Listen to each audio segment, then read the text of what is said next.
first thing to say is that Dan Parks is on for the start of this second half. Suspect that Phil Godman might still be being stitched up in the dressing room, but we're yet to have confirmation of that as A.D. Jacobs links up with Habana. Ball again knocked forward. Hugo Southwell. Well, if the story of the first half was Scotland's first try in ages, it was South African indiscipline and South African errors, and they've started the second half in similar fashion, although Ruan Pienaar just tried to sort things out there with that little sidestepping break. A.D. Jacobs always offering himself in midfield. Sorry, lads. And on that occasion it was Scotland who were a little too over-eager at the breakdown. I think it's a bit lost for Scotland. Phil Godman being off the park. When he was on, we saw the try. He just had that ability to see where the gap was and get through it with a good handoff. And you know, Dan Parks can be mercurial, he can be very effective. But you know, he's been on the pitch already, he's missed 2 kicks, he put an aimless kick in there, and Frank Haddon there, I think he'll be obviously very happy with the scoreline. He'll be a bit worried that his 2 main playmakers, and Chris Patterson and Phil Godman, have been off the pitch, and it's a big ask now for Dan Parks to try and see Scotland through to the end of this game. What he does offer, though, is a terrific kicking game, and playing with this breeze in the second half, the westerly that's running from left to right as we watch. Play for territory, make South Africa work from deep, do what Gordon Ross did 6 years ago when Scotland won. Well, I wouldn't want anyone else really in a Scotland jersey. I can actually see Phil Godman in the touchline down in front of us here. So he's obviously going to be come back on at some stage. But Dan Parks could be a very good closer, if you like, in the last 10 minutes if Scotland are still ahead. John Smith fires in the throw, wins it back. Loose pass picked up by Pienaar. Given that that's against the breeze, it's not a bad kick, is it? This is Rory Lamont, taken by Janches. Berger offers himself as a wingman. Absolute giant when he gets going. Here's another Pierre Spies to Jacobs. South Africa running it for the first time with some intensity. Fortunately for them, the ball ricocheted off the teak hard chest of Bakis Botha. Here goes De Villiers. De Villiers has gone. Big strength, ball inside, and I think South Africa have messed it up.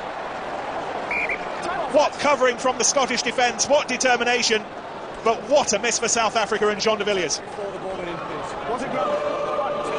Yeah, they're going upstairs. Now that's a very worrying sight for Scotland with Hugo Southwell down, because they've only got Rory Lawson as a remaining back. But Dave Pearson, the referee, is asked to go upstairs. Hugh Watkins, the touch judge, not quite sure. I certainly don't think it's a try. It's more just a decision how the game is going to be restarted. Here we go. That's a mismatch there. Sorry, Nick. That was Ali Hogg against De Villiers. Hugo Southwell, there's a foot and touch. Right, didn't get it down. That to me is going to be a line out for Scotland, 5 yards up from the line, because it looked to me left before that.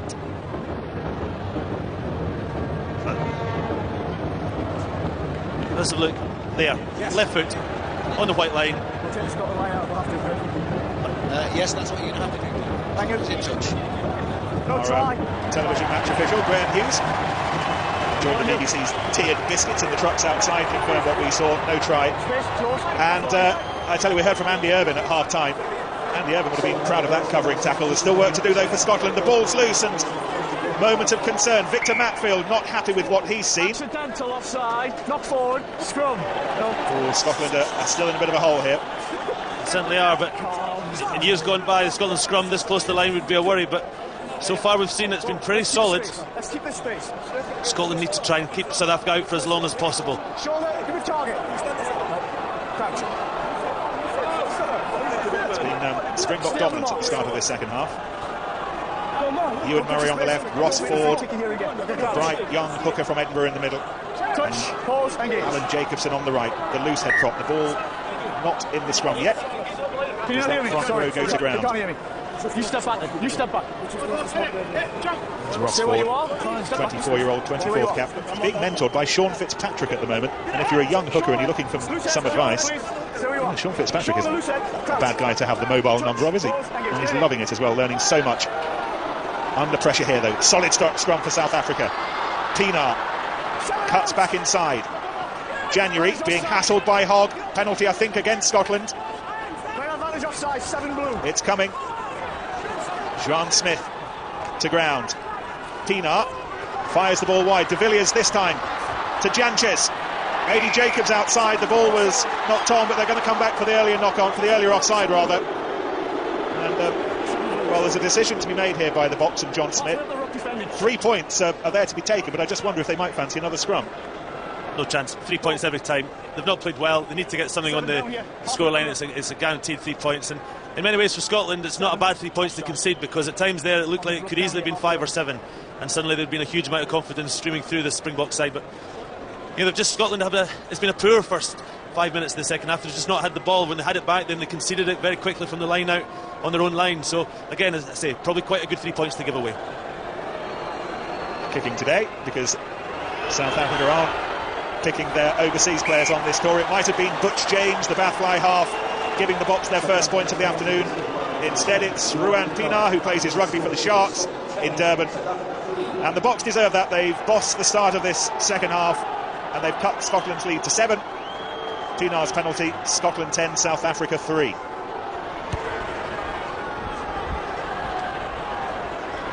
Taken by Murrayfield. Here goes Pierre Spies.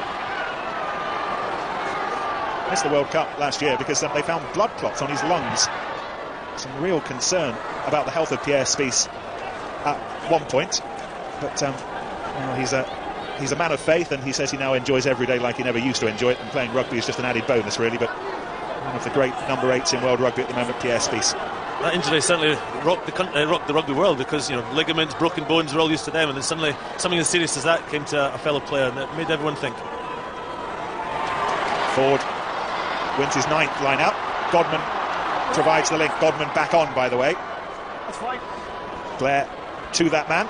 2 of them have been playing together since they were 8-year-olds at school. They know each other's games, Blair and Godman, a bit like O'Gara and Stringer used to be for Ireland. They used to call Frank Haddon Mr. Haddon.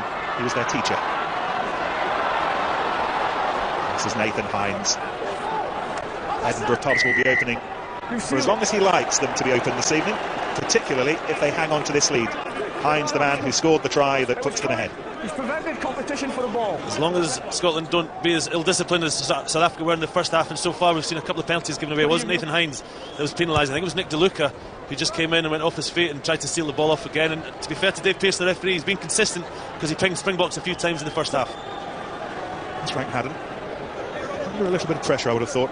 The Scottish Rugby Union review the situation after each major chapter of internationals. There will be a review at the end of the autumn internationals.